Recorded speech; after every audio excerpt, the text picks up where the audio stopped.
Comelec, simple lang ang panawagan ko sa iyo, Chairman George Garcia. Maglagay ka lang doon sa Annex B ng Resolution 11098. Sabihin mo lang doon isang sentence.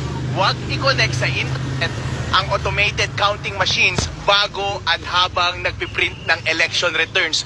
Period. Wala nang iba. Walang mawawala sa mga botante, walang mawawala sa Comelec. Napakalaking question po.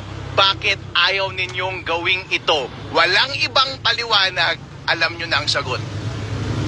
So nakikiisa po tayo ngayon sa grupo na Nakikiisa po tayo sa grupo ni Father Robert Reyes para sa isang tapat na eleksyon ngayong 2025.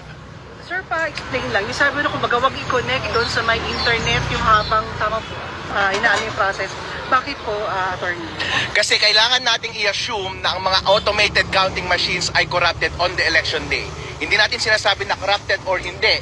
Pero bilang isang eksperto ng IT, kailangan lahat i-minimize natin ang lahat ng opening para madaya ang eleksyon.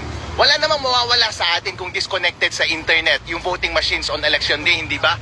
Pero isipin natin mabuti bilang mga Pilipino, kung merong mandaraya sa ating eleksyon ngayong 2025, manggagaling ba sa loob ng gobyerno o hindi? Alam nyo na ang sagot dyan.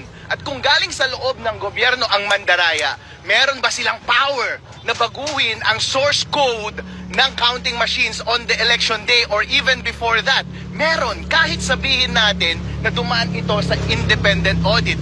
Ngayon, kung corrupted ang source code on election day at merong access sa internet, yun na lamang ang tanging paraan para ang isang mandaraya ng eleksyon ay baguhin ang resulta ng mga election returns. Tandaan po natin, habang nagbobotohan po tayo, ang ating automated counting machine ay hindi pinapakita ang live score ng makina na yon sa atin. Saka lang natin malalaman ang score ng makina na yon pagka-print ng election return.